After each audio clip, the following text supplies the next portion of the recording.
நான் சமையலறையில் நின்று கொண்டிருந்தபோது என் அப்பா ரகுவின் அருவருப்பான பேச்சை கேட்டேன். என் இதயம் உடைந்து போனது. ஒரு தந்தை தன் சொந்த மகளுக்கு இப்படி செய்ய முடியுமா என்று. இந்த எண்ணம் என்னை நானே இழப்பதாக உணர வைத்தது. என் அப்பா என்னை விலை பேசிக் கொண்டிருந்தார். இந்த வார்த்தைகள் என் காதுகளில் அமிலம் போல் விழுந்தன. எப்படியும் நான் என் அப்பா வீட்டில் பாதுகாப்பாக இல்லை. என் அப்பா ஒரு சூதாடி குடிகாரர். அம்மா சுமதி இறந்த பிறகு இந்த வீடு எனக்கு பாதுகாப்பானது அல்ல.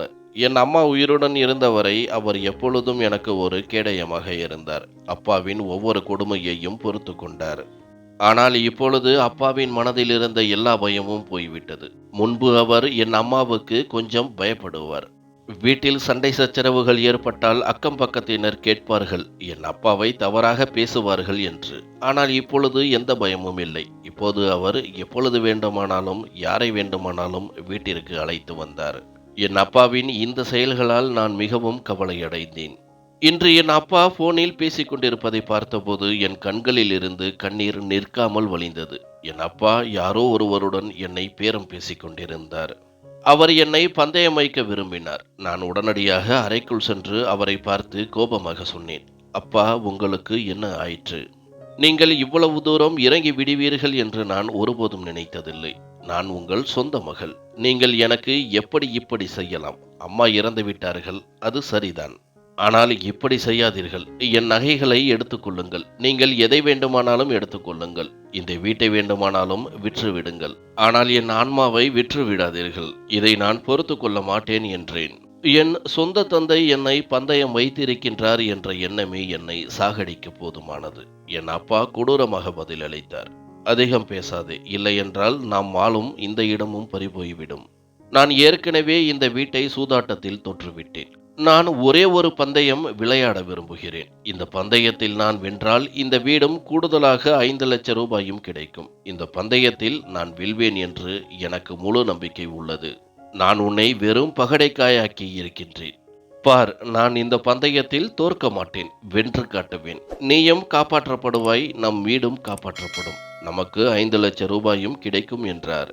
நான் என் அப்பாவை வாயடைத்து போய் பார்த்தேன். அதாவது என் அப்பாவின் பார்வையில் என்னை பந்தயம் வைப்பது பெரிய விஷயமே இல்லை. என் அப்பா மேலும் சொன்னார், நான் சூதாட்டத்தில் ஒருபோதும் தொற்றதில்லை. கடவுள் அருளால் நான் வென்றுதான் வருவேன் என்று சொல்லிவிட்டு வீட்டை விட்டு கிளம்பிவிட்டார். நான் என் இருப்பு முடிந்து விட்டது போல் உணர்ந்தேன். அழுது கொண்டே அங்கேயே தரையில் உட்கார்ந்து விட்டேன். இன்று என் அம்மாவை நான் மிகவும் நினைத்தேன். ஒரு சொந்த தந்தை தன் குழந்தைக்கு இப்படி செய்ய முடியுமா? இந்த எண்ணமே என்னை வாழவிடவில்லை. என் அம்மா இறந்ததிலிருந்து என் வாழ்க்கை மோசமாகிவிட்டது. அம்மா உயிருடன் இருந்தவரை அவர் என்னை பாதுகாத்தார். யாராவது எங்கள் வீட்டிற்கு வந்தால் அவர் என்னை அறையில் மறைத்து வைப்பார். ஆனால் இப்பொழுது அப்பாவுக்கு சுதந்திரம் கிடைத்து விட்டது. அவர் யாரை வேண்டுமானாலும் வீட்டிற்கு அழைத்து வந்தார். வீட்டில் உட்கார்ந்து சூதாடினார், குடித்தார், தவறான விஷயங்களை பேசினார். இவை அனைத்தும் என் சகிப்புத்தன்மைக்கு அப்பாற்பட்டவை. என் மனதில் நேற்று நடந்த சம்பவங்கள் சுழல ஆரம்பித்தது. அப்பா தன் நண்பர்களுடன் குடித்துவிட்டு வீட்டிற்கு வந்து வீட்டிலேயே சூதாட ஆரம்பித்தார்கள்.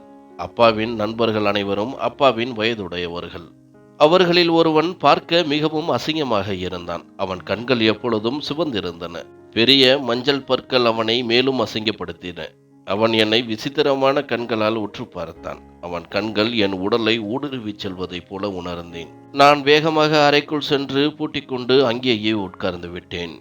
ஆனால் அவன் குரல் என் காதுகளை அடைத்தது. அவன் அப்பாவை பார்த்து, ரகு, உன் மகள் முட்டிலிருந்து பூவாக மலர்ந்து விட்டாள். எப்போது வரை அவளை வீட்டிலேயே உட்கார வைப்பாய் என்றான். அதற்கு அப்பா, பணம் கைக்கு வந்தால் அவளுக்கு திருமணம் செய்து வைப்பேன் என்றார். அதற்கு அந்த மனிதன் சிரித்துக்கொண்டே, ரகு, உன் மகளுக்கு கல்யாணம் செய்ய பணம் எல்லாம் எதற்கு? அவள்தான் அவ்வளவு அழகானவள். பணம் இல்லாமலேயே யாராவது அவளை அழைத்து சென்று விடுவார்கள். நீ சொல்லுவதனால் நான் என்று சொல்லி பாதையிலேயே நிறுத்தினான். அப்பா அப்போது குடிபோதையில் இருந்தார். அந்த மனிதனின் பேச்சை அவர் ஒருவேளை புரிந்து கொண்டிருக்கவில்லை. ஆனால் அவனின் அந்த பேச்சு என்னை நடுங்க வைத்தது. வெட்கமற்ற மனிதன். அவனுக்கு அத்தனையும் கூட வெட்கமில்லை. அவன் மகளும் என் வயதுடையவள். என் சொந்த தந்தையின் மீது எனக்கு வெறுப்பு ஏற்பட்டது. இது ஒரு மகளுக்கு மிகவும் வேதனையான தருணம். தன் சொந்த தந்தையை வெறுக்கும் பொழுதுதான். என் இதயத்திலிருந்து ஒருபோதும் என் அப்பாவுக்காக ஒரு பிரார்த்தனையும் வரவில்லை. நான் தொடர்ந்து அவரை சபித்துக் கொண்டிருந்தேன். அப்பா போய் கிட்டத்தட்ட 1 மணி நேரம் ஆகிவிட்டது. நான் எந்த நிலையில் உட்கார்ந்து இருந்தேனோ அதே நிலையில்தான் உட்கார்ந்திருந்தேன். என் மனதிற்குள் என் கடவுளிடம் பிரார்த்தனை செய்தேன். அப்பா இந்த முறை சூதாட்டத்தில் வெல்ல வேண்டும் என்று. ஏனென்றால் அவர் தோற்றால் என் வாழ்க்கை அழிந்துவிடும். சுமார் 1 மணி நேரம் கழித்து அவர் வீட்டிற்கு திரும்பினார். அவரின் தோள்கள் குனிந்திருந்தன. அதாவது அவர் சூதாட்டத்தில் தோற்றுவிட்டார். இந்த எண்ணமே என்னை அழிப்பதற்கு போதுமானது. அவர் என்னை பார்த்து உடனடியாக அறைக்குள் போ, உட்கார், நான் வரும்பொழுது தயாராக இரு என்றார். நான் அவரை பார்த்து அழுது கொண்டே, அப்பா, இப்படி ஒரு கொடுமை செய்யாதே. நான் உன் சொந்த மகள். கடவுளுக்காக என் மரியாதையை விற்காதே. எதை வேண்டுமானாலும் நான் கொடுக்க தயார். அன்றைக்கு நீங்கள் என் அம்மாவின் நகைகளை கேட்டீர்கள் அல்லவா? இன்று நீங்கள் அதை எடுத்துக் கொள்ளுங்கள். ஆனால் இப்படி செய்யாதே என்றேன். அன்று நான் ஒரு நிலையில் இருந்தேன். என் அம்மாவின் கடைசி நினைவு பொருட்களையும் கொடுக்க தயாராக இருந்தேன். அதே சமயம் என் அப்பா என்னை பார்த்து, நான் அந்த நகைகளை எடுக்க மாட்டேன் என்று உனக்கு எப்படி தோன்றியது? அது என்னுடையதுதான். எந்த சூழ்நிலையிலும் நான் அதை எடுத்துக்கொள்வேன். நீ அறைக்குள் போ, உனக்கு கல்யாணமாக போகிறது என்றார். அப்பாவின் பேச்சை கேட்டு நான் சற்றென்று எழுந்தேன். அப்பாவை பார்த்து, யாருடன் என் கல்யாணம்? நீங்கள் என்ன செய்து வந்தீர்கள் எனக்கு என்றேன். அவர் திடீரென என் அருகில் வந்து என் கைகளை பிடித்து என்னை அறைக்குள் தள்ளிவிட்டு வெளியே சென்று விட்டார். நான் கதவு வரை சென்றேன். ஆனால் அவர் அறையின் கதவை வெளியே இருந்து பூட்டிவிட்டார். எனக்கு மூச்சு விடுவதில் சிரமம் ஏற்பட்டது. நிலம் பிளந்து அதில் நான் புதைந்து விட வேண்டும் என்று என் இதயம் விரும்பியது. நான் நினைத்ததுதான் நிஜமாகி இருந்தது. என் அப்பா சூதாட்டத்தில் தோற்றுவிட்டார். இப்போது அவர் என்னை யாரிடம் அனுப்புகிறாரோ தெரியவில்லை. சிறிது நேரம் கழித்து வீட்டிற்குள் ஆட்களின் குரல்கள் கேட்க ஆரம்பித்தன. பண்டிதரும் யாரை நான் திருமணம் செய்ய போகின்றேனோ அவர்களும் வந்துவிட்டார்கள். நான் உடனடியாக என் உடலை துப்பட்டாவால் சுற்றி கொண்டு, நான் எந்த சூழ்நிலையிலும் திருமணத்திற்கு தயாராக மாட்டேன் என்று என்னை தயார்படுத்தி கொண்டேன். என் அப்பா போன்ற ஒரு குடிகார சூதாடும் மனிதனுடன் நான் வாழ்க்கையை வாழ முடியாது. நிச்சயமாக என் அப்பா என்னை தன் போன்ற ஒரு கீழ்த்தரமான மனிதனுடன் பேரம் பேசியிருப்பார். சிறிது நேரம் கழித்து என் அப்பா அறைக்குள் வந்து என்னை பார்த்து, வா அஸ்வினி, வெளியே வா, உன் மாப்பிள்ளை வந்து விட்டான் என்றார். நான் தலைகுனிந்து, நான் இறந்து விடுவேன், ஆனால் இந்த கல்யாணம் செய்ய மாட்டேன். இதை நீங்கள் உங்கள் மனதில் நன்றாக பதித்துக் கொள்ளுங்கள். நான் அனாதை இல்லை, எனக்கு என் உரிமைகளுக்காக பேச தெரியும் என்றேன். நான் மேலும் ஏதாவது சொல்வதற்கு முன்பே ஒரு அழகான மனிதன் அறைக்குள் நுழைந்து என்னை பார்த்து, மிஸ் அஸ்வினி, நான் சொல்கிறேன், நீங்கள் திருமணத்திற்கு தயாராகுங்கள். நீங்கள் நினைப்பது போல எதுவும் உங்களுக்கு நடக்காது. நான் உங்களுக்கு வாக்குறுதி தருகிறேன் என்றார். என் முன் நின்ற அந்த அழகான இளைஞனை நான் ஆச்சரியத்துடன் பார்த்தேன். எங்கள் சிறிய தெருவில் இவ்வளவு அழகான கம்பீரமான இளைஞன் எப்படி வர முடியும்? அவன் விலை உயர்ந்த சூட் அணிந்திருந்தான். அவன் பால் போன்ற நிறத்திற்கு கருப்பு உடை மிகவும் பொருத்தமாக இருந்தது. தலைமுடி ஜெல் போட்டு சீவி இருந்தது. உயரமான அகன்ற தோள்கள் கொண்ட அந்த மனிதன் மிகவும் அழகானவன். என் இதயம் வேகமாக துடித்தது. இவருடனா என் கல்யாணம் நடக்கப் போகிறது? திடீரென என் மனதில் ஒரு எண்ணம் வந்தது. என் இதயம் ஆச்சரியத்துடன் துடித்தது. ஆனால் உடனடியாக இந்த எண்ணம் என் மனதில் ஆதிக்கம் செலுத்தியது. இந்த மனிதன் இழிவானவன், கீழ்த்தரமானவன். இந்த மனிதன் என் அப்பாவை சூதாடத் தூண்டி இப்பொழுது என்னை சூதாட்டத்தில் வென்றிருக்கின்றான். இவனுக்கு பெண்களின் மதிப்பு சுத்தமாக தெரியாது. இவன் பெண்களை வெறும் பொம்மைகளாகவே பார்க்கின்றான். என் மனதில் தானாகவே அவமானம் மற்றும் வெறுப்பு உணர்வுகள் தோன்றின. நான் வெறுப்புடன், உன்னை போன்ற கீழ்த்தரமான இழிவான மனிதனுடன் நான் திருமணம் செய்ய முடியாது. பெண்களை வெறும் விற்பனை பொருட்களாக நினைப்பவனுடன் என்றேன். என் அப்பா என் அருகில் வந்து என் முகத்தில் ஒரு அறை கொடுத்தார். நீ இப்பொழுதும் இந்த மனிதனை திருமணம் செய்யவில்லை என்றால், உன்னை ஏற்க தயாராக இருக்கும் ஆட்களிடம் நான் உன்னை ஒப்படைத்து விடுவேன் என்பதை நினைவில் வைத்துக்கொள். அதனால் அமைதியாக தலைகுனி. இல்லை என்றால் என்னை விட மோசமானவன் யாரும் இல்லை என்றார். அந்த மனிதன் ஏதாவது சொல்ல முயற்சிப்பதற்கு முன்பே அப்பாவின் பேச்சை கேட்டு நான் நடுங்கி அமைதியாக தலைகுனிந்தேன். என் அப்பாவை போல இருந்த அந்த மனிதன் மீதும் எனக்கு வெறுப்பு ஏற்பட்டது. என் அப்பா என்னை இழுத்துச் சென்று ஹாலில் கொண்டு சென்று பண்டிதரின் அருகே உட்கார வைத்தார். அவர் என்னை ஒருமுறை பார்த்துவிட்டு என் அப்பாவை பார்த்து கம்பீரமான குரலில், இந்த மாதிரியான கட்டாயப்படுத்தப்பட்ட உறவுகள் வெற்றி பெறாது. பெண் மனம் ஒத்துக்கொள்ளும் வரை நாங்கள் திருமணம் செய்து வைக்க முடியாது என்றார். பண்டிதர் அப்படி சொன்னதும் என் அப்பா அவரின் சட்டையை பிடித்து அவனை பார்த்து, அதிகம் பேசாதே, அமைதியாக மந்திரம் சொல். அதற்கான பணத்தை நாங்கள் உனக்கு கொடுத்து விட்டோம். அதிகம் வாய் பேச தேவையில்லை என்றார். பண்டிதர் உடனடியாக கோபமடைந்து தன் இடத்திலிருந்து எழுந்து நின்று, நான் அனாதை பண்டிதர் இல்லை. இவளுக்கு பின்னால் யாரும் இல்லை என்று நினைக்காதே. அதிகம் பேச முயற்சித்தால் நான் இங்கிருக்கும் கோயில் நிர்வாகிகளை அனைவரையும் வரவழைத்து நிறுத்தி விடுவேன். உன்னை போலீசில் ஒப்படைத்து விடுவேன். பெண்ணின் விருப்பத்திற்கு மாறாக திருமணம் செய்கிறாய் என்றார். எனக்கு திடீரென ஒரு ஆதரவு கிடைத்ததைப் போல உணர்ந்தேன். நான் ஏதாவது சொல்ல முயற்சித்தேன். ஆனால் அந்த மனிதர் உடனடியாக பண்டிதரின் அருகில் சென்று அவருக்கு மெதுவாக புரிய வைக்க ஆரம்பித்தார். அவரின் குரல் என் காதுகளை எட்டவில்லை. அதனால் நான் எதுவும் கேட்கவில்லை. ஆனால் அவன் பேசிய விதத்தை பார்த்தால் அவன் ஒரு சூதாடி அல்லது குடிகாரன் போல் தெரியவில்லை. சிறிது நேரம் கழித்து பண்டிதர் சமாதானமாகி மந்திரம் ஓத ஒப்புக்கொண்டார். நான் பண்டிதரிடம் ஏதாவது சொல்ல விரும்பினேன். ஆனால் திடீரென அந்த மனிதன் என் அருகில் வந்து என் கையின் மீது தன் கையை வைத்து மென்மையாக, மிஸ் அஸ்வினி, திருமணத்திற்கு சம்மதியுங்கள். இல்லையென்றால் உங்கள் வாழ்க்கையில் அடுத்து என்ன மோசமான விஷயங்கள் நடக்கக்கூடும் என்று உங்களுக்கு தெரியாது. ஏனென்றால் உங்கள் அப்பா நல்ல மனிதர் இல்லை என்றான். நான் சற்றென்று என் கையை அவன் கையிலிருந்து விலக்கினேன். அவன் எந்த நல்ல வேலையும் செய்யவில்லை. என்னிடமிருந்து அனுதாபத்தை எதிர்பார்த்தான். எனக்கு வேறு வழி இல்லை. நான் கட்டாயமாக திருமணம் செய்ய வேண்டியிருந்தது. நான் அவனுடன் செல்ல விரும்பவில்லை. என் அப்பாவை விட அந்த அன்னையன் மீது எனக்கு அதிக வெறுப்பு ஏற்பட்டது. அவன் என் வாழ்க்கையில் வலுக்கட்டாயமாக நுழைந்து என் எல்லாமும் ஆகிவிட்டான். அவன் என் மீது பந்தயம் வைத்திருந்தான். இது என் இதயத்தில் ஒரு ஊசியால் குத்துவதைப் போல வலித்தது. ஆனால் நான் இங்கே தங்கியிருந்தால் என் அப்பா ரகுவை நம்ப முடியாது. அவர் என்னை மீண்டும் ஒரு ஆட்கொள்ளியின் கைகளில் ஒப்படைத்திருக்கலாம். ஆனால் அது கடவுளின் கருணை. என் அப்பா என் கையை பிடித்து யாரோ ஒருவரிடம் ஒப்படைக்காமல் மரியாதையுடன் திருமணம் செய்து வைத்து என்னை அனுப்பி வைத்தார். என் கணவனின் பெயர் அர்ஜுன். அர்ஜுனின் கார் பெரிதாக இருந்தது. அவர் பணக்காரரா? இந்த கேள்வி என் மனதில் எழ நான் அவரது கம்பீரமான முகத்தை பார்த்தேன். அவர் என்னை விட பல மடங்கு அழகானவராக இருந்தார். அவர் என் கையை பிடித்து முன் இருக்கை கதவை திறந்து உட்காரச் சொன்னார். நான் வெறுப்புடன் முகத்தை திருப்பிக் கொண்டு காரில் அமர்ந்தேன். அவரும் திரும்பி ஓட்டுநர் இருக்கையில் அமர்ந்து காரை எங்கள் தெருவிலிருந்து வெளியே செலுத்தினார். என்னை வெறுக்க பேரம் பேசிய அந்த மனிதனை நான் ஒருமுறை கூட பார்க்க விரும்பவில்லை.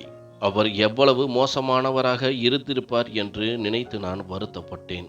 நீண்ட பயணத்திற்கு பிறகு கார் திடீரென நின்றது. அது அவரது வீட்டின் கார் நிறுத்தும் இடம். அவர் தன் பக்கத்தில் இறங்கி என் அருகே வந்து கைகளை நீட்டி மென்மையான குரலில், வாங்க, பத்திரமாய் இறங்குங்க என்றார்.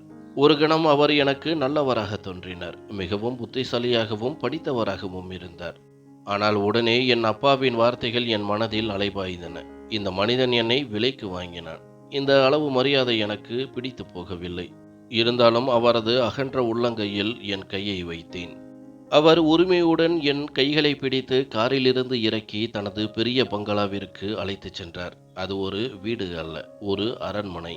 யார் பார்த்தாலும் அந்த பங்களாவை விரும்பாமல் இருக்க முடியாது. அவர் என்னை பார்த்து பாசத்துடன், இன்றிலிருந்து நீங்கள் இந்த வீட்டின் எஜமானி.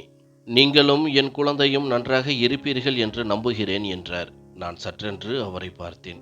அவர் ஏற்கனவே திருமணமானவரா? இந்த எண்ணம் தோன்றியதும் என் கண்களிலிருந்து கண்ணீர் வந்தது.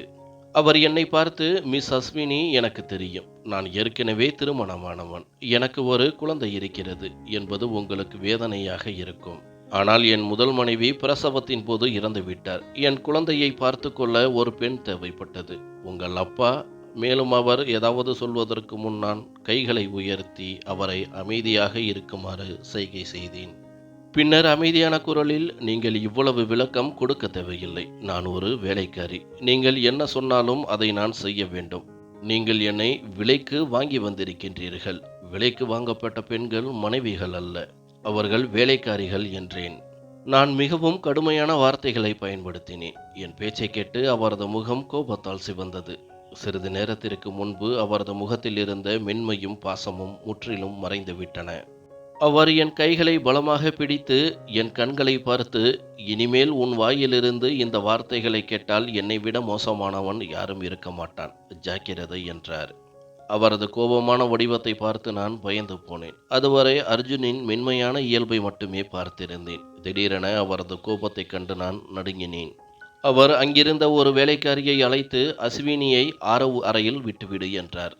அவர் சொன்ன விதம் மிகவும் கடுமையானதாக இருந்தது. ஒரு கணம் எனக்கு வருத்தமாகவும் இருந்தது. ஆனால் பிறகு நான் யோசித்தேன். இந்த மனிதனின் இயல்பு என்னிடம் இப்படித்தான் இருக்க வேண்டும். நான் அவரது விலைக்கு வாங்கப்பட்ட வேலைக்காரி என்பதால் அவரது ஒவ்வொரு சொல்லையும் தலைவணங்குவது எனக்கு அவசியம். வேலைக்காரி என்னை ஆரவ் அறைக்கு அழைத்துச் சென்று ஒரு வயது குழந்தையை சுட்டிக்காட்டி, இவர் ஐயாவின் மகன் ஆரவ். அம்மா இறந்த பிறகு இந்த குழந்தை பாசத்திற்கு ஏங்குகிறது. இப்பொழுது நீங்கள் வந்துவிட்டீர்கள். இதை கவனித்துக் கொள்ளுங்கள் என்றாள். வேலைக்காரி எனக்கு சொல்லிவிட்டு சென்று விட்டாள். ஆனால் நான் மீண்டும் மதிப்பற்றவளாக உணர்ந்தேன். இங்கிருக்கும் வேலைக்காரிகளும் எனக்கு உத்தரவிடுவார்களா? என் மனம் மிகவும் கெட்டுப் போயிருந்தது. நான் அந்த அப்பாவி மலரை வெறுப்புடன் பார்த்தேன். கோபத்துடன் படுக்கையில் படுத்தேன். அவன் என் பக்கத்திலேயே தூங்கிக் கொண்டிருந்தான். நான் அவனிடமிருந்து பக்கவாட்டில் திரும்பிக் கொண்டேன். இந்த குட்டி குழந்தையின் மீதும் எனக்கு வெறுப்பு ஏற்பட்டது. அப்பா மகன் இருவரையும் கொன்றுவிட வேண்டும் என்று என் இதயம் விரும்பியது. அவர்கள் என் வாழ்க்கையை நாசம் செய்து விட்டார்கள். ஆம், நான் என் அப்பாவின் வீட்டில் மகிழ்ச்சியாக இல்லை. ஆனால் நான் இப்படி யாருடைய மனைவியாகவும் ஆக விரும்பவில்லை. இந்த மனிதனும் என் அப்பாவும் இதை புரிந்து கொள்ள மாட்டார்கள். படுத்துக்கொண்டே நான் எப்பொழுது தூக்கத்தின் உலகிற்குள் சென்றேன் என்று தெரியவில்லை. நள்ளிரவில் சத்தம் கேட்டு என் கண்கள் திறந்தன. நான் கொஞ்சம் சத்தம் கேட்டதுமே எழுந்திருப்பவள். நான் எரிச்சலுடன் என் பக்கத்தில் இருந்த குட்டி குழந்தையை பார்த்தேன். அது பசியால் அழுது கொண்டிருந்தது. நான் வெறுப்புடன் ஒருமுறை அதன் உடலை பார்த்தேன். ஒருமுறை மீண்டும் பக்கவாட்டில் திரும்பி தூங்க முயற்சி செய்தேன். ஆனால் அதன் அழுகை எனக்கு தொந்தரவு கொடுத்தது. திடீரென எனக்கு மிகவும் கோபம் வந்தது. நான் அவனை அடிக்க கையை ஓங்கினேன். ஆனால் அவன் முகத்தில் அடிப்பதற்கு முன் என்னை நானே தடுத்து கொண்டேன். பக்கத்தில் கிடந்த அவனது பாலை தயார் செய்ய ஆரம்பித்தேன். நான் இவை அனைத்தையும் அறியாமலேயே செய்தேன். நான் அந்த குழந்தையின் அழுகை சத்தத்தை நிறுத்த மட்டுமே விரும்பினேன். ஏனென்றால் எனக்கு நிம்மதியாக தூங்க வேண்டியிருந்தது. நாளை அந்த மனிதனை நான் எதிர்கொள்ள வேண்டியிருந்தது. பால் குடித்ததும் அவன் மீண்டும் தூக்கத்தின் ஆழத்தில் ஆழ்ந்தான்.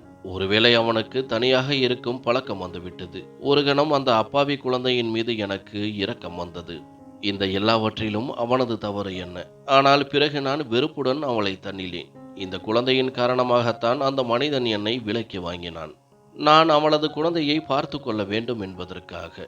இதை நினைத்தும் மீண்டும் அவன் மீது எனக்கு வெறுப்பு ஏற்பட்டது. நான் பக்கவாட்டில் திரும்பி மீண்டும் தூங்க முயற்சி செய்ய ஆரம்பித்தேன். ஆனால் இப்பொழுது என்னால் தூங்குவது மிகவும் கடினமாக இருந்தது. என் தூக்கம் ஒருமுறை கலைந்துவிட்டால் நான் மீண்டும் தூங்க முடியாது. எதையோ யோசித்தபடி நான் அறையிலிருந்து வெளியே வந்தேன். வீடு முழுவதும் அங்கும் இங்கும் உலாவ ஆரம்பித்தேன். வீடு முழுவதும் அமைதியில் மூழ்கி இருந்தது. வேலைக்காரர்கள் அனைவரும் தங்கள் குவார்ட்டர்ஸிற்கு சென்று விட்டனர். அந்த பங்களா மிகவும் அழகாக இருந்தது. நான் திருமணம் செய்து கொண்ட அந்த மனிதன் மிகவும் பணக்காரன். இங்குள்ள பொருட்களை பார்த்தாலே இதை என்னால் யூகிக்க முடிந்தது. திடீரென ஒரு அறையிலிருந்து அழுகை சத்தம் கேட்டது. நான் அடுத்தவர் வாழ்க்கையில் தலையிடுவது சரியில்லை என்று நினைத்தேன். ஆனால் யாரோ அழுவதை பொறுத்து கொள்ள முடியவில்லை. நான் எவ்வளவுதான் வெறுப்பாக சொன்னாலும் நான் ஒரு பெண். என் இதயத்தில் ஒரு மனித இதயம் துடித்தது. நான் கதவை மெதுவாக திறந்து உள்ளே எட்டி பார்த்தபோது அர்ஜுன் தரையில் உட்கார்ந்து ஒரு புகைப்படத்தை தன் மார்போடு அணைத்து கொண்டு சத்தமாக அழுது கொண்டிருப்பதை பார்த்தேன். அவரது கண்களிலிருந்து கண்ணீர் வழிந்தது. அந்த புகைப்படத்தில் யார் இருந்தார்கள் என்று நான் சரியாக பார்க்கவில்லை. ஆனால் ஏன் என்று தெரியவில்லை. என் இதயத்தில் ஒரு விசித்திரமான உணர்வு ஏற்பட்டது. அந்த மனிதன் அழுவது எனக்கு பிடிக்கவில்லை. நான் அதை பொருட்படுத்தாமல் அறையிலிருந்து வெளியே வந்தேன். ஆனால் ஒரு கணம் கூட எனக்கு நிம்மதி கிடைக்கவில்லை. ஏன் அவன் அழுது கொண்டிருந்தான்? இப்படி பல கேள்விகள் என் மனதில் சுழன்றன. சோர்வடைந்த நான் ஆரவின் அறைக்கு திரும்பி அவனை பார்த்தேன். அது ஆரவின் அம்மாவின் படமா அல்லது வேறு யாராவது உள்ளார்களா? இந்த எண்ணம் எனக்கு மிகவும் விசித்திரமாக இருந்தது. ஏனென்று தெரியவில்லை. அந்த அறியாத பெண் மீது எனக்கு பொறாமை ஏற்பட்டது. ஒருவேளை என் கழுத்தில் கிடந்த மங்கள் சூத்திரம் மற்றும் நெற்றியில் இருந்த குங்குமத்தின் விளைவாக இருக்கலாம். என் கணவன் வேறு ஒரு பெண்ணுக்காக அழுது கொண்டிருக்கின்றான் என்ற எண்ணம் எனக்கு வேதனையை கொடுத்தது. பொறாமையால் என் முகம் சிவந்து போனது. இதை அனைத்தும் யோசித்துக் கொண்டே நான் எப்பொழுது தூங்கினேன் என்று தெரியவில்லை.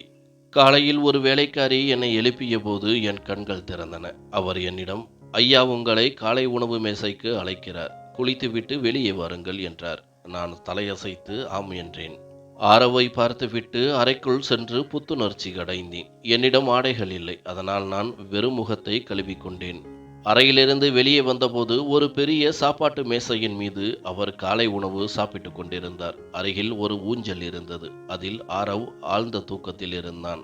அவர் உடனடியாக என்னை உட்காரச் சொல்லி சைகை செய்தார். அவருக்கு அருகில் உட்கார்ந்து காலை உணவு சாப்பிடுவது என் இதயத்திற்கு சற்றும் பிடிக்கவில்லை.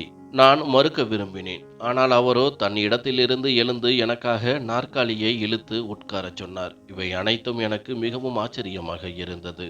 அவர் இவ்வளவு மரியாதையானவராகவும் படித்தவராகவும் இருந்தால் ஒரு சூதாட்ட விடுதியில் என்ன செய்து கொண்டிருந்தார்? ஒரு பெண்ணின் மரியாதையை பற்றி அவருக்கு தெரியாதா? ஒரு பெண்ணை ஏலம் போடும் பொழுது அது அவருக்கு மோசமாக தோன்றவில்லையா? இந்த கேள்விகள் என் மனதில் தொடர்ந்து வந்து கொண்டிருந்தது. அந்த காரணங்களால் தான் அந்த மனிதரின் மீது எனக்கு வெறுப்பும் ஏற்பட்டது. அவர் என்னை பார்த்து, நான் உங்களுக்கு சிறந்த காலை உணவை ஏற்பாடு செய்ய முடியவில்லை. ஆனால் என்னால் முடிந்ததை செய்துள்ளேன். தொடங்குங்கள் என்றார். இதை சொல்லிவிட்டு அவர் காலை உணவை சாப்பிட ஆரம்பித்தார். நான் இரவிலிருந்து எதுவும் சாப்பிடவில்லை. அதனால் அமைதியாக என் தட்டில் முட்டை மற்றும் பிரெட் எடுத்து சாப்பிட ஆரம்பித்தேன். அவர் என்னை பார்த்து, நேற்று இரவு நீங்கள் என் அறைக்கு வெளியே வந்தீர்கள் என்றார். நான் திடீரென திடுக்கிட்டேன். உடனடியாக குழப்பத்துடன், இல்லை, நான் ஆரவு பக்கத்தில்தான் இருந்தேன். ஏன், ஏதாவது நடந்ததா என்றேன். என் பேச்சு திக்கி திக்கி வந்தது. அவர் உடனடியாக தலையசைத்து, இல்லை இல்லை, எனக்கு அப்படி தோன்றியது. நேற்று இரவு எனக்கு என் அம்மாவின் ஞாபகம் வந்தது. அதனால் நான் அழுதேன். அவ்வளவுதான், வேற ஒன்றும் இல்லை என்றார். நான் அர்ஜுனை ஆச்சரியத்துடன் பார்த்தேன். அவர் எனக்கு ஒரு அந்நியரிடம் ஏன் இவ்வளவு விளக்கம் கொடுத்து கொண்டிருக்கின்றார்? ஒருவேளை அவரும் நான் அவரை பற்றி தவறாக நினைத்து கொண்டிருக்கின்றேன் என்பதை உணர்ந்திருக்கலாம். அல்லது அவருக்கு என் கண்களை படிக்கும் கலை தெரிந்ததா? இதை நினைத்து நான் என் கண்களை குனிந்து கொண்டேன். அவர் என் முகத்தை உற்று பார்த்து, அஸ்வினி, நான் உன்னிடம் அதிகம் கேட்க மாட்டேன். கணவருக்குரிய உரிமைகளையும் ஒருபோதும் கேட்க மாட்டேன். உனக்கு ஒருபோதும் எந்த பொறுப்பையும் சுமத்த மாட்டேன். என் குழந்தை ஆரவுக்கு நீ தாயின் பாசத்தை மட்டுமே கொடுக்க விரும்புகிறேன். என் குழந்தை பிறந்ததிலிருந்து தாயின் மார்பை உணர்ந்ததில்லை. என் மகன் தாயின் ஸ்பரிசத்தை அறிய வேண்டும் என்று மட்டுமே விரும்புகிறேன் என்றார். இதை சொல்லும் பொழுது அவரது முகம் சிவந்து போனது. கண்களின் ஓரமாக ஈரமாக இருந்தது. நிச்சயமாக அவர் தன் உணர்ச்சிகளை கட்டுப்படுத்தி கொண்டிருந்தார். ஒருவேளை அவர் மிகவும் உணர்ச்சி வசப்பட்டவராக இருக்கலாம். ஆனால் அவர் உணர்ச்சிகளை கட்டுப்படுத்திக் கொள்வார். அவர் தன் இடத்திலிருந்து எழுந்து என்னை பார்த்து, இன்று நான் வேலைக்கு செல்லக்கூடாது. ஆனால் ஒரு பெரிய வணிக சந்திப்பு உள்ளது. அதனால் நான் செல்ல வேண்டும். நான் விரைவில் வர முயற்சிப்பேன். பிறகு நாம் மூவரும் வெளியே போகலாம் என்றார். இதை சொல்லிவிட்டு அவர் திடீரென என் நெற்றியில் குனிந்து ஒரு பாசமான முத்தத்தை கொடுத்தார். பின்னர் அலுவலகத்திற்கு புறப்பட்டார். இப்பொழுது நடந்ததற்கு நான் தயாராக இல்லை. நான் முற்றிலும் குழம்பி போயிருந்தேன். ஆனால் அர்ஜுன் அப்பொழுது சென்று விட்டார். நான் காரணமில்லாமல் என் நெற்றியை தொட்டேன். இன்னும் அவரது வாசனை எனக்கு நெருக்கமாக தோன்றியது. அவரது உதடுகளின் ஸ்பரிசம் இன்னும் என் நெற்றியில் இருந்தது. ஒரு விசித்திரமான உணர்வு என் இதயத்தை துடிக்க செய்தது. ஒரு அறியாத புன்னகை என் முகத்தில் படர்ந்தது. நான் மேலும் ஏதாவது யோசிப்பதற்கு முன் ஆரவின் அழுகை சத்தம் என் காதுகளில் ஒலித்தது. காரணம் இல்லாமல் நான் இருந்த இடத்திலிருந்து எழுந்து குழந்தையை என் மடியில் எடுத்துக்கொண்டேன். இந்த வேலை திடீரென நடந்தது. நான் உடனடியாக குழந்தையை என் மார்போடு அணைத்து அமைதியாக்க முயற்சித்தேன். அவன் என் மடியில் வந்ததும் மீண்டும் அமைதியாக தூங்கினான். என் பார்வை அவன் தூங்கும் அப்பாவி முகத்தில் பதிந்தது. மிகவும் அழகான குழந்தை. அர்ஜுனும் அழகானவன் என்பதில் சந்தேகமில்லை. ஒருவேளை இந்த குழந்தையின் அம்மாவும் மிகவும் அழகானவராக இருந்திருக்கலாம். திடீரென எனக்கு அந்த குழந்தையின் மீது அன்பு வந்தது. நான் தூங்கிக் கொண்டிருக்கும் பொழுதே அவனுக்கு நிறைய பாசம் கொடுத்தேன். என் மடியில் அவன் மிகவும் நிம்மதியாக தூங்கிக் கொண்டிருந்தான். ஒருவேளை அது அவன் தாயின் மடி என்று நினைத்திருக்கலாம். அவன் உண்மையில் என்னை தன் தாயாக ஏற்றுக்கொண்டானா? எனக்கு அந்த உணர்ச்சி மிகவும் மகிழ்ச்சி அளிப்பதாக இருந்தது. ஆனால் நான் எப்பொழுதும் எந்த உணர்வுக்கும் அறிமுகமாக விரும்பவில்லை. அதனால் நான் உடனடியாக குழந்தையை ஊஞ்சலில் மீண்டும் படுக்க வைத்துவிட்டு என் காலை உணவை சாப்பிட ஆரம்பித்தேன். நேரம் கடந்து கொண்டிருந்தது. மாலையில் அவர் என்னை வெளியே அழைத்துச் சென்றார். இப்பொழுது அவர் காரணம் காட்டி என்னிடம் பேச முயற்சி செய்தார். ஆனால் நான் அவரை பார்க்க கூட விரும்பவில்லை. ஏனென்றால் இந்த மனிதன் என்னை ஏலம் எடுத்தான். என்னை விலைக்கு வாங்கினான். நான் அவரது மனைவி அல்ல, மாறாக ஒரு வேலைக்காரி என்ற எண்ணம் மட்டுமே என் மனதில் ஆதிக்கம் செலுத்தி வந்தன. நேரம் கடந்து கொண்டிருந்தது. அவர் என்னை பற்றி மிகவும் அக்கறை காட்ட ஆரம்பித்து விட்டார். இயல்பாகவே நான் குழந்தையுடன் நெருங்கி வந்தேன். அவன் யாரிடமும் அமைதியாக இருக்க மாட்டான். தன் அப்பாவிடம் சென்றாலும் தொடர்ந்து அழுவான். அவர் நம்பிக்கையுடன் ஆரவை என் மடியில் போடும்போது நான் அவனை என் மார்போடு அணைத்து கொண்டால் அவன் ஒரு நொடியில் அமைதியாகி தூங்கி விடுவான். எனக்கு தாய்மை உணர்வு மிகவும் வித்தியாசமாக இருந்தது. இந்த குழந்தைக்காக நான் உணர்ந்ததை யாரிடமும் சொல்ல முடியவில்லை. ஆம், சில நாட்களில் நான் இந்த குழந்தையுடன் கலந்து பழகிவிட்டேன். ஒருவேளை அவனும் என் மடிக்கு அடிமையாகிவிட்டான். நான் அந்த அப்பாவி மலரை வெறுப்பதை நிறுத்திவிட்டேன். இந்த விஷயங்களில் குழந்தையின் தவறு என்ன என்று நான் நினைத்தேன். யாருடைய தவறு என்றால் அது என் அப்பா அல்லது என் கணவரின் தவறு. வேறு யாருடையதும் இல்லை. நாட்கள் வேகமாக சென்று கொண்டிருந்தது. ஆனால் நான் இன்னும் அர்ஜுனை என் அருகில் வரக்கூட விடவில்லை. அவர் காரணம் காட்டி என்னை தொட முயற்சி செய்தார். அவர் ஒரு இளைஞன். அவருக்கும் உணர்வுகள் இருந்தன. மேலும் நான் அவரது மனைவி. அவருக்கு என் மீது முழு உரிமை இருந்தது. அவரது கண்களில் பிரகாசமும் அவரது முகத்தில் இருந்த உணர்வுகளும் அவர் என்னை நெருங்க துடித்தார் என்பது எனக்கு சொன்னது. அவர் என்னை தன் கைகளில் அணைக்க விரும்பினார். ஆனால் நான் கண்களை திருப்பினேன். தெரிந்தும் தெரியாதவள் போல் நடந்து கொண்டேன். அர்ஜுன் முன்னால் இருந்து விலகிச் சென்றேன். ஆனால் அவருக்கு என்னிடம் எதுவும் சொல்லவோ அல்லது என் முன் வந்து எனக்கு என் உரிமை வேண்டும் என்று கேட்கவோ தைரியம் இல்லை. இப்போதும் என் வெறுப்பு உச்சத்தில் இருந்தது. ஆனால் அர்ஜுன் மீது வெறுப்பு இருந்தாலும் நான் இப்பொழுதும் அர்ஜுனுக்காக காத்திருக்க ஆரம்பித்தேன். அவர் அலுவலகத்திலிருந்து வரும் வரை என் கவனம் வெளியே இருந்தது. அர்ஜுன் காரின் ஹாரன் ஒலித்தவுடன் ஏன் என்று தெரியவில்லை, என் இதயத்தில் ஒரு அமைதி குடியேறியது. அவரது சில பேசும் கண்கள் என் இதயத்தின் துடிப்பை அதிகரித்தன.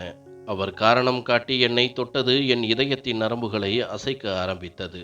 அர்ஜுன் சில நாட்களில் என்னை தனக்கு அடிமையாக்கி விட்டான்.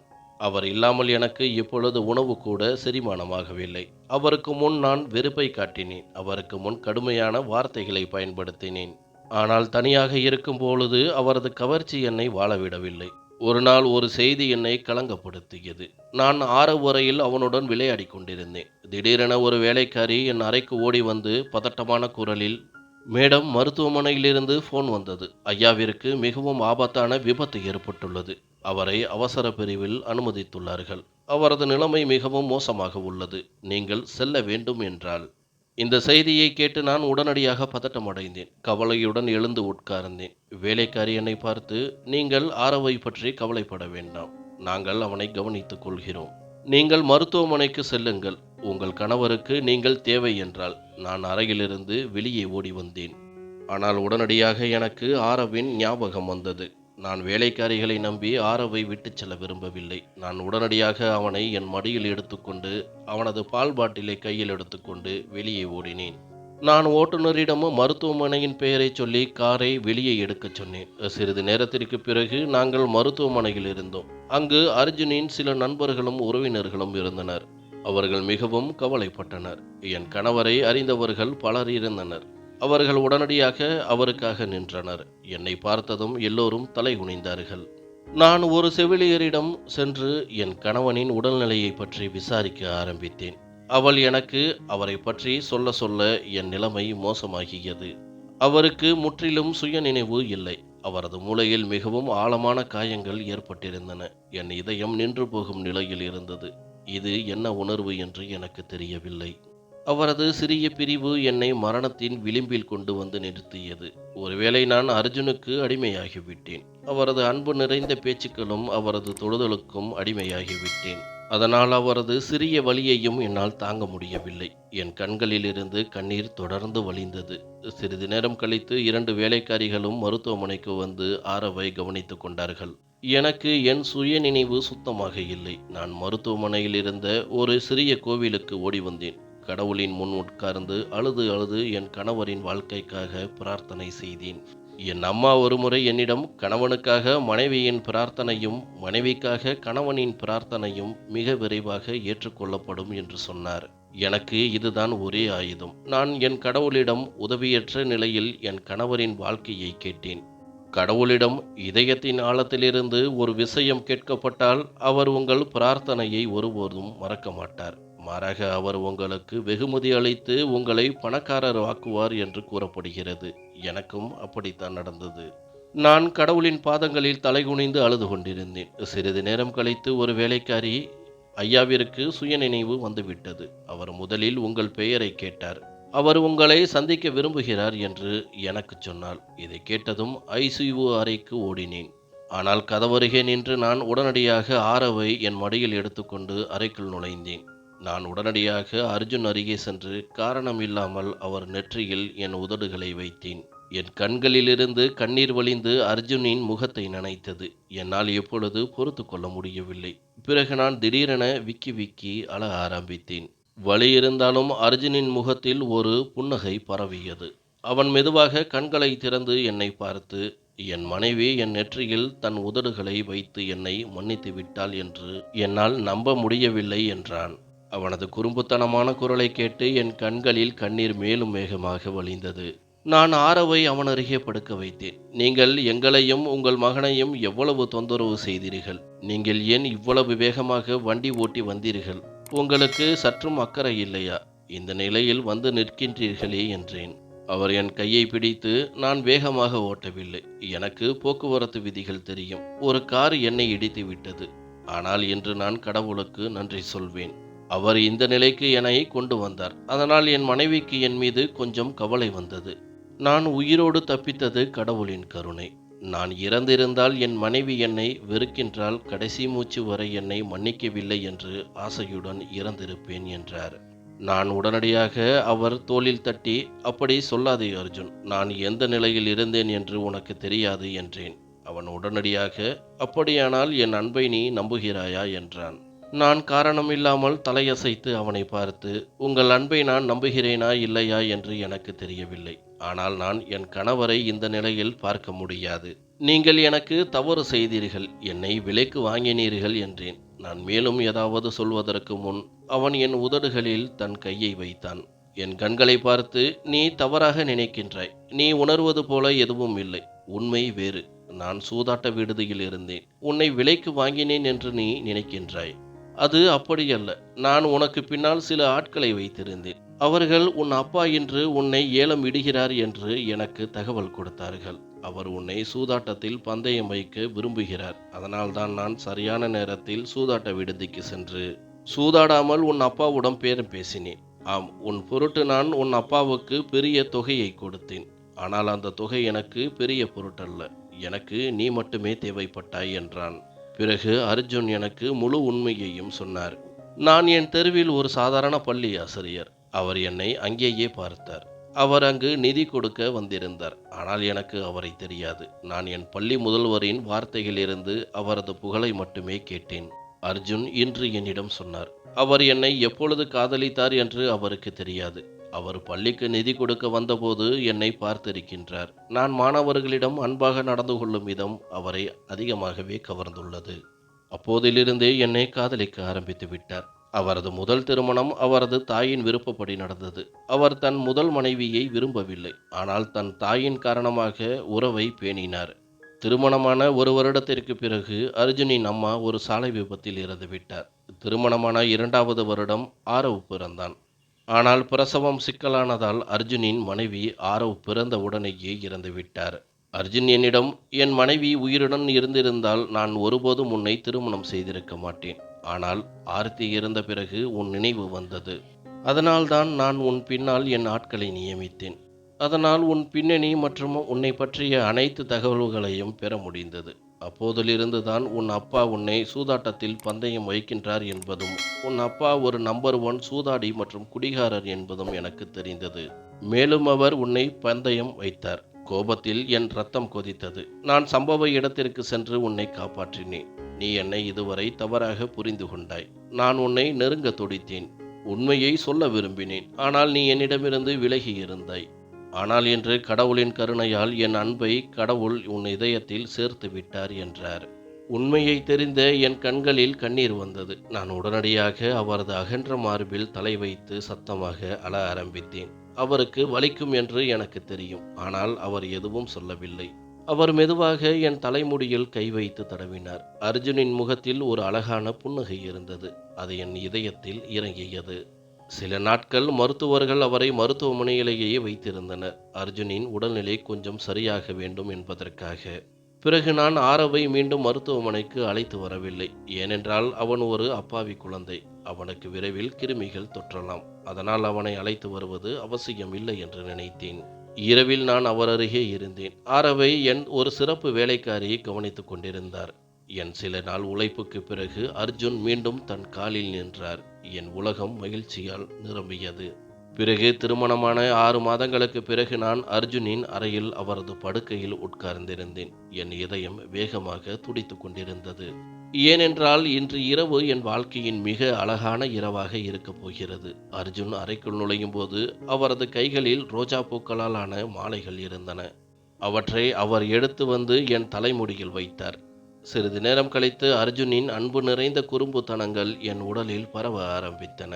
என் உடல் முழுவதும் மின்சாரம் பாய்ந்தது. நான் துடித்து அர்ஜுனின் கைகளில் அடக்கமானேன். அர்ஜுனும் என்னை தன் கைகளில் இறுக அணைத்து கொண்டார். அந்த கணமே என் இதயத்திலிருந்து கடவுளுக்கு நன்றி வந்தது. அவர் என் வாழ்க்கையில் இவ்வளவு நல்ல வாழ்க்கையை துணையை எழுதினார். என் அப்பா எனக்கு எவ்வளவு துரோகம் செய்தார், எவ்வளவு வேதனைப்படுத்தினார். அது என் கணவர் வடிவில் ஈடு செய்யப்பட்டது. அர்ஜுன் எனக்கு இவ்வளவு அன்பையும் பாசத்தையும் கொடுத்தார். நான் எல்லா கோபங்களையும் மறந்து அவருடன் அவர் உலகத்தில் ஒன்றுவிட்டேன். நான் ஆரவை முழுமையாக என் மகனாக ஏற்றுக்கொண்டேன். அவனை கவனித்துக் கொள்ள ஆரம்பித்தேன். பெற்றவர் இல்லை, வளர்ப்பவர்தான் பெரியவர் என்று சொல்வார்கள். என் மகன் ஆரவ் பெரியவனானதும் எனக்கு தாயாக இருப்பதில் பெருமை தருவான் என்று எனக்கு தெரியும்.